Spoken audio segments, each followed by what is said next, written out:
Well, hi guys, it's that time. It's our Bible Teaching Snippet of the day. Today I want to go ahead and pick up on part 3 of our in-depth look at the doctrine or the theory of original sin.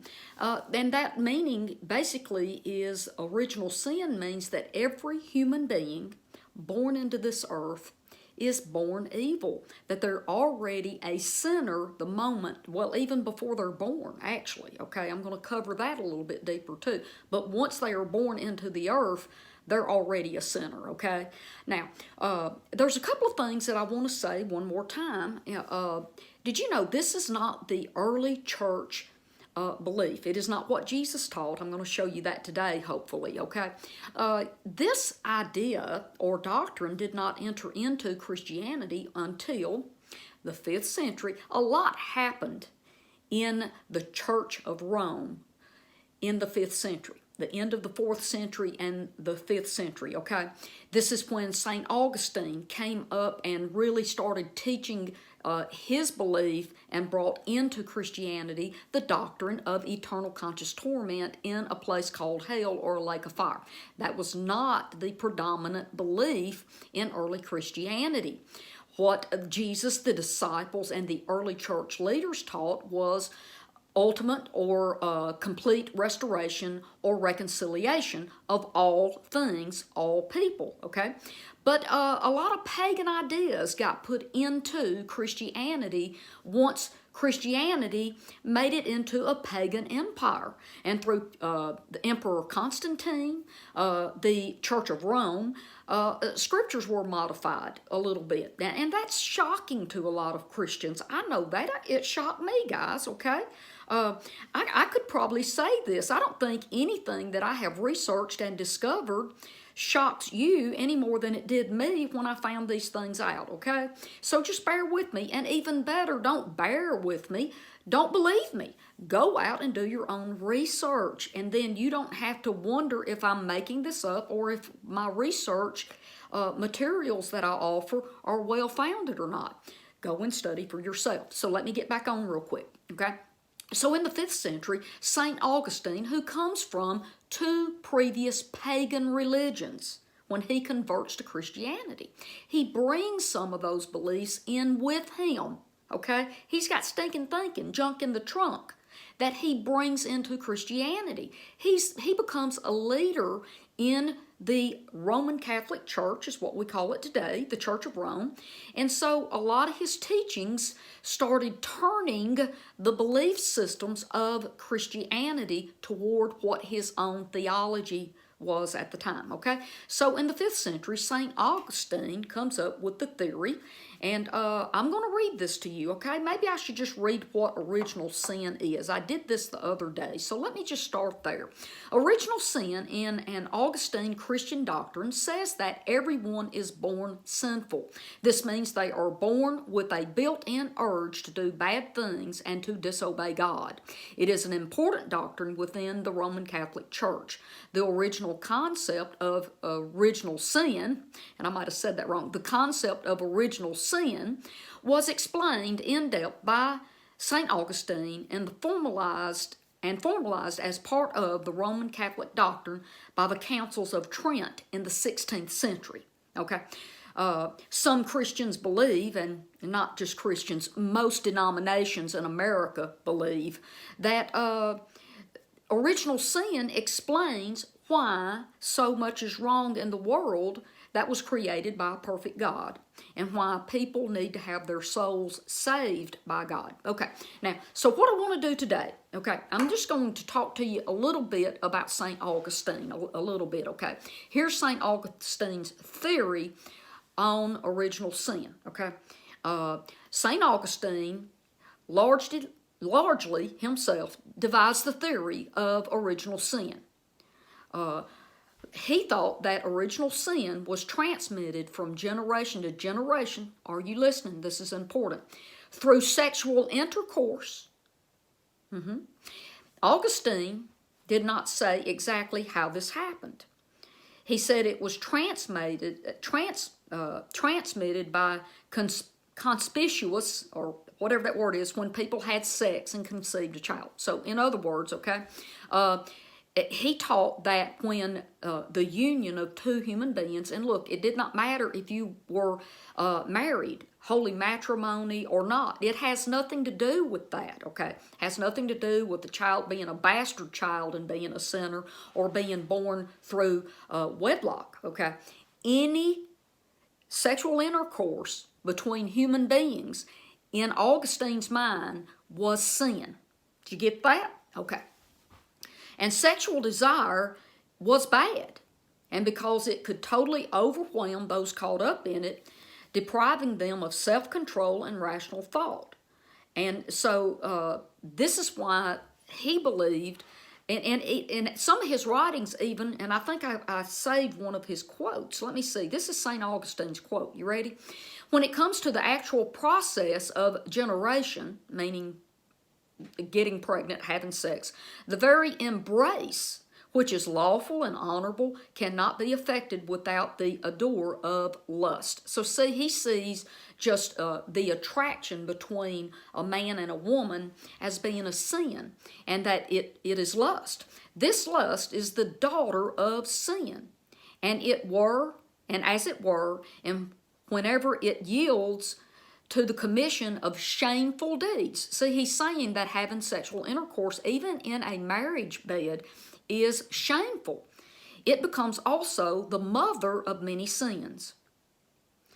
So I want to talk to you just a little bit about that, okay?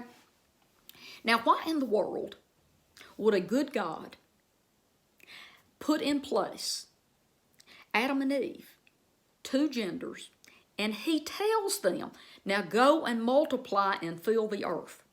Okay?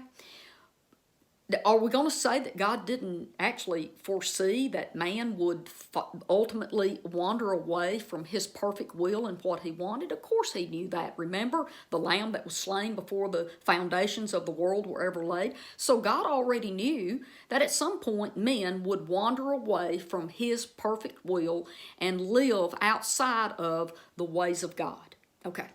So now this is what St. Augustine is teaching us, okay, if we're buying into this. Every time a couple conceives and a woman gives birth to a baby, they have put yet another evil, reprobate being into the earth. Did you know that if we were trying to stamp out evil in the earth, we would not, and people quit getting pregnant. When Augustine came out with this, the Catholic folks in Rome quit getting pregnant and having babies. That's why they decided, well, it's okay if you have a baby. It's going to be a little evil sucker in your belly, and it's going to be evil when you come out, but we're going to sprinkle water on it and make it holy. Yes, this is true, guys. Please go study this out.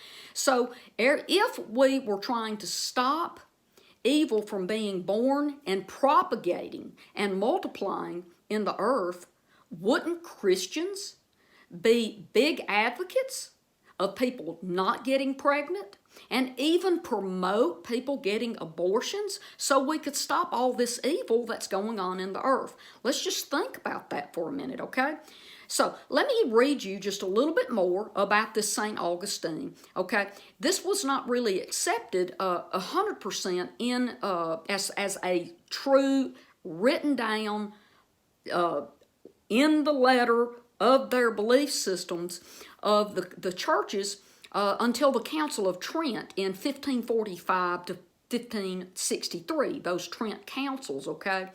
But at that time, I mean, it was a predominant teaching and a belief, but they finally actually entered that into their belief system in those series of meetings, and they ruled out the idea that sin was learned or imitated and through being around their parents who may be sinners. In other words, there's no, that even if a baby was born in a perfect household where the mom and daddy had repented and they were living right and they never did sin anymore, that baby is still evil and born a sinner because all babies are born sin. So it's kind of, the idea is that the act of sexual intercourse is evil, and the only thing that can come out of that evil act it will produce evil, which would be an evil baby. And yes, there are so many horrible quotes about these evil little demons, these evil little reprobate babies in hell, a span long. It's just horrible, some of the stuff that I call it the leaders of the church in the dark ages, not the early church. The early church is from Jesus all the way up through 400 and 500 AD, okay? But then the church started falling into a period of the dark age when the pagan Roman ideas got implemented into Christianity. And unfortunately, my friends, we are still, the world has come out of the age of darkness, but did you know, for the most part, the Christian church is still bound up in all of those dark age lies that was put into Christianity, and that all babies are born sinners is one of those lies. Now, I'll tell you what I'm going to do. I'm going to go about another minute or two because I want to bring out something for you. You know, in John chapter 9, verse 1 through 4, the boys asked Jesus, the disciples asked Jesus, Rabbi, who sinned? Is it one of his parents that he was born blind? Or was it his own sin? They're talking about, did this man sin prior to being in the womb or being in the womb? But the question was he born blind because he is a sinner, because he was born a sinner? Did you know this would be an awesome place for Jesus to say, well, boys, didn't you know that all human beings are born sinners? Because sex is evil. My father hates it because my dad hates sin. And if sexual intercourse is a sin, my dad hates sexual intercourse, and he hates the products brought forth out of that sin. Jesus never went into any of that. He didn't even say, watch this, guys. Jesus didn't even say, well, you big old dummies, didn't y'all know that everybody's are sinners? Both the parents and the man are sinners. Everybody is born as sinners. Jesus missed a perfect teaching opportunity. Let me read you what Jesus said. Jesus says, neither this one, the man, has sinned, nor has his parents sinned. But in order that the works of God might be made visible in him, we must be working the works of the one who has sent me while it is still day, because night is coming when no one will be able to work. Okay, so Jesus says very clearly that the man wasn't born as a sinner because he's not the one that sinned to cause himself the blindness from birth, and that his parents didn't sin.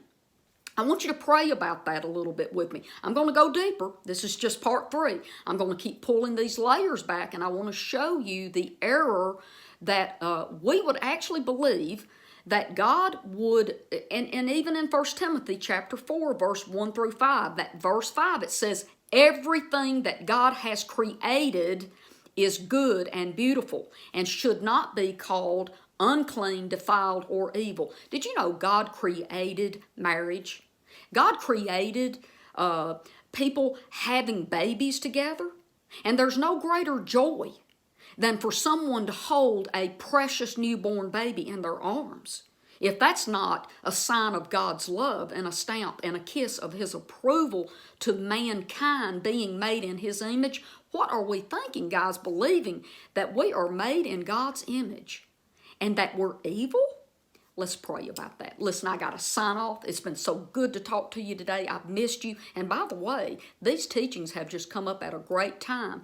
My beautiful Angela and Brad had their second baby just yesterday evening, and she's a little girl, and we'll be getting my beautiful little Mac. Her name is Mackenzie, and we call her the Queen of Laconia. And no, that baby wasn't born a sinner. That baby was born in the image and likeness of my Father, and I'm going to teach her what it looks like to be a child of God. I love you, and I will see you here tomorrow. Bye-bye.